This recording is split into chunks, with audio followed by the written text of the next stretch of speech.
Hello আসসালামু আলাইকুম। আজকের ভিডিওতে আমরা দেখাবো যে কিভাবে টিকটকের আপলোড করা ভিডিও কিভাবে আমরা ডাউনলোড অপশন কিভাবে অফ করে দিব সারা জীবনের জন্য। তো ভিডিওটা শুরু করা যাক। শুরু করার আগে বলো যারা আমাদের চ্যানেলটি সাবস্ক্রাইব করেন নাই তাদেরকে সাবস্ক্রাইব করে রাখুন এবং ভিডিওটা সম্পূর্ণ দেখার অনুরোধ। তো চলুন শুরু করা যাক। তো প্রথমে আমরা চলে যাবো টিকটকের মধ্যে, এখানে টাইপ করব। এখানে টাইপ করব, আমাদের এখান থেকে ভিডিও ওপেন হয়ে গেছে, যে কোনো ভিডিও এখানে আসতেছে। তো কি করব, আমরা এখানে প্রোফাইলের উপর ট্যাপ করে দিব।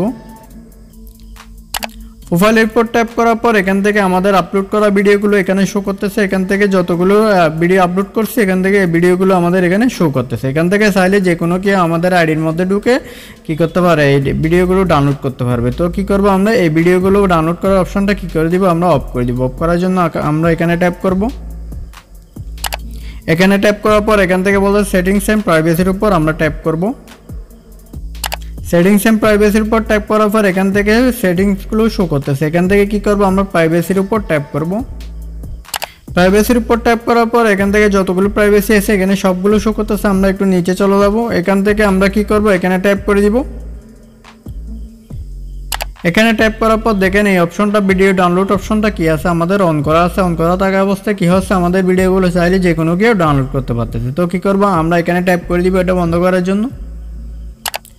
এটা বন্ধ, এটা দেখেন এটা আমাদের ট্যাপ করার পর এখানে কি হয়ে গেছে, এটা অফ হয়ে গেছে। এখন থেকে কেউ আমাদের আইডির কি করতে পারবে না, ভিডিওগুলো আর কেউ ডাউনলোড করে গ্যালারির মধ্যে নিতে পারবে না।